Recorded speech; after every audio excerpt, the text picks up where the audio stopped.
More than a year since she last faced a Senate hearing over her nomination to the FCC, Gigi Sohn returned again on Tuesday, telling lawmakers that "I believe deeply that regulated entities should not choose their regulators." Before the Senate Commerce Committee for a third time, she blasted false and misleading attacks on my record and my character, while she charged that industry opponents have hidden behind dark money groups and surrogates because they fear a pragmatic, pro-competition and pro-consumer policy. At stake is the Biden administration's ability to break a 2-2 partisan deadlock on the commission, with the fifth spot vacant as Sohn's nomination stalled out last year.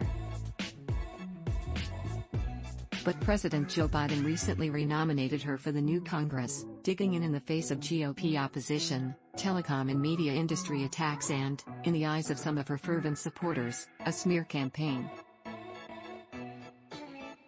The latest was a Guilt by Association Daily Mail story that linked her membership on the board of the Electronic Frontier Foundation, which has often found itself at odds with studios and media companies over copyright issues, and its award to Mistress Blunt, a sex worker who was honored for her act.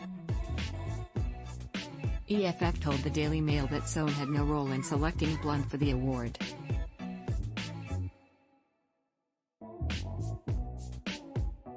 Among her backers is Preston Patton, former top lobbyist for the Walt Disney Company and top executive at News Corporation, wrote in a letter to the committee that Sohn was being subject to the worst, and most cynical and baseless smear campaign ever waged against a nominee to serve on the FCC. Ms. Sohn's only sin is that she roots for the underdog and for consumers.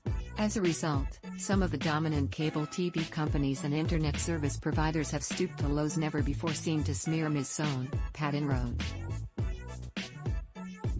They correctly fear that she would be a vote to require them to compete fairly and to respect consumers.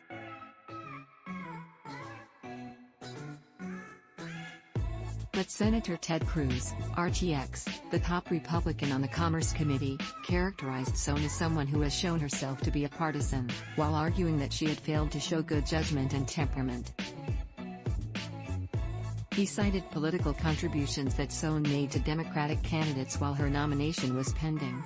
They totaled over $1,000, he said. FEC records show contributions of $550 to Senator Raphael Warnock, DGA, a committee member. "I am a citizen who just wanted to participate in the democratic process," Sohn told Cruz, adding that the contributions were relatively small donations.